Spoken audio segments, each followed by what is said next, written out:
উত্তরের জেলা নীলফামারীতে নীরবে ধ্বংস হয়ে যাচ্ছে একটি প্রজন্ম। মাদকের চেয়েও ভয়াবহ আসক্তিতে জড়িয়েছে তারা। প্রাইভেট কোচিংয়ের বেতন কিংবা পরিবারকে চাপ দিয়ে টাকা জোগাড় করে সেই নেশায় মত্ত হচ্ছেন এই জেলার তরুণরা। এমনকি নেশার টাকা জোগাড় করতে চুরি, ছিনতাই সহ নানা অপরাধেও জড়াচ্ছে।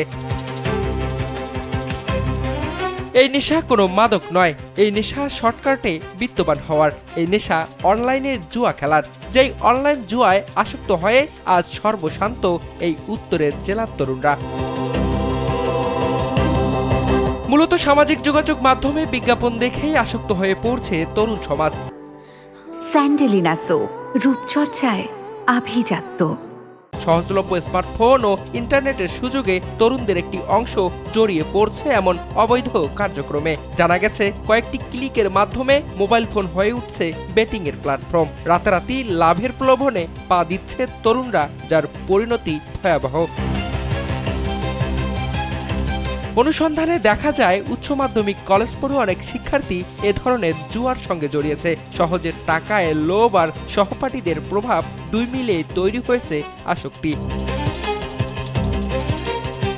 শুধু অর্থনৈতিক ক্ষতি নয়, এই আসক্তির প্রভাব পড়ছে লেখাপড়া ও মানসিক স্বাস্থ্যের উপর। পরিবারে বাড়ছে অশান্তি আর অজান্তেই কলহ তৈরি হচ্ছে পারিবারিক সম্পর্কে। ফেসবুকে যাওয়ার পরে আমি অনেক অ্যাড দেখি, অ্যাড আসে আমার ফোনে। তো ওই অ্যাডে যখন আমি চাপ দেই, তো ওখানে আমি দেখি কেউ 10,000, 20,000 কোটি টাকার ডিপোজিট দেয়, দিয়ে ওরা খেলতে বলে। ফোনের মধ্যে আমিও একটা অ্যাপস ডাউনলোড করলাম, অনলাইন জুয়ার।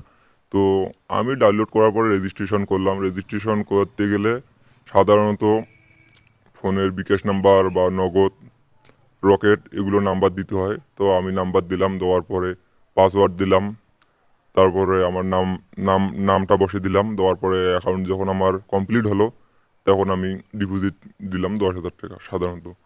তো 10,000 টাকা ডিপোজিট দেওয়ার পর আমি খেলতে প্রায় আমি আধা ঘন্টার মতো খেললাম। তো খেলতে আমি একটা জ্যাকপট পাইলাম। তো জ্যাকপট পাওয়ার পরে তখন আমার বেট ছিল 100 টাকার বেট। তো আমি প্রায় 50 থেকে 60,000 টাকা পাইছি। জুয়ার টাকা জোগাড়ে বাবা মাকে চাপ দেওয়া সহ চুরি ছিনতাইয়ের মতো অপরাধে জড়িয়ে পড়ছে তরুণরা, যা এখন সামাজিক ব্যাধিতে রূপ নিয়েছে। আমি একজন ইন্টার ফার্স্ট ইয়ার স্টুডেন্ট। তো আমার এলাকার প্রায় 90% ছেলে, আমার ফ্রেন্ডরা, তারা মূলত এই গেমটা খেলে। আর যার কারণে তাদের প্রতি, তাদের দেখেই মূলত আসক্তিটা আসে আমার মধ্যে, এবং আমিও এটা খেলতে শুরু করি। এবং খেলার পর আমার প্রায় 6 লাখ টাকার মতো লস গিয়েছে। এবং এই টাকাটা আমি পরিবারের থেকে বিভিন্ন উপায়ে, বিভিন্ন অনৈতিক কাজের মাধ্যমে এটা আমি নিজের মধ্যে নিয়েছি।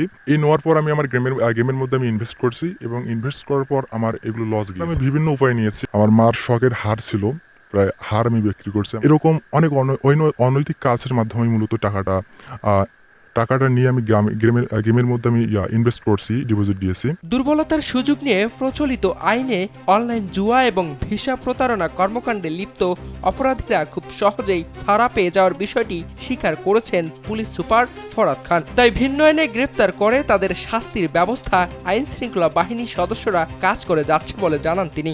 অনলাইন জুয়া এবং অনলাইন ভিসা প্রতারণার যে ঘটনা ঘটে যাচ্ছে, নীলফামারী জেলাতেও এটা বর্তমানে প্রচলিত আছে এবং অপরাধ সংঘটিত হচ্ছে।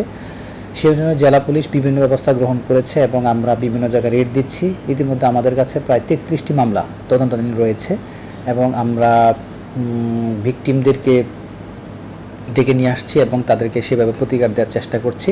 বাট একটা বিষয় হচ্ছে যে কিছু প্রচলিত আইন আছে, এই আইনে আমাদের এই সকল অপরাধগুলো কাভার করছে না। তবুও আমরা তাদেরকে অন্যান্য যে আইন আছে সেই আইন অনুযায়ী তাদেরকে আমরা মামলায় গ্রেপ্তার দেখাচ্ছি, এবং আমরা এই সকল ক্ষেত্রে যে সকল আসামিগুলো জামিন পেয়ে যাচ্ছে তাদেরকে আমরা মনিটরিং আওতায় রাখছি। অনলাইন জুয়ার আসক্তি থেকে স্বাভাবিক জীবনে ফিরতে পরিবার ও সমাজের সচেতনতায় নানা সামাজিক কর্মসূচি হাতে নেওয়ার আহ্বান সচেতন মহলের। কিশোর রয়, কালবেলা।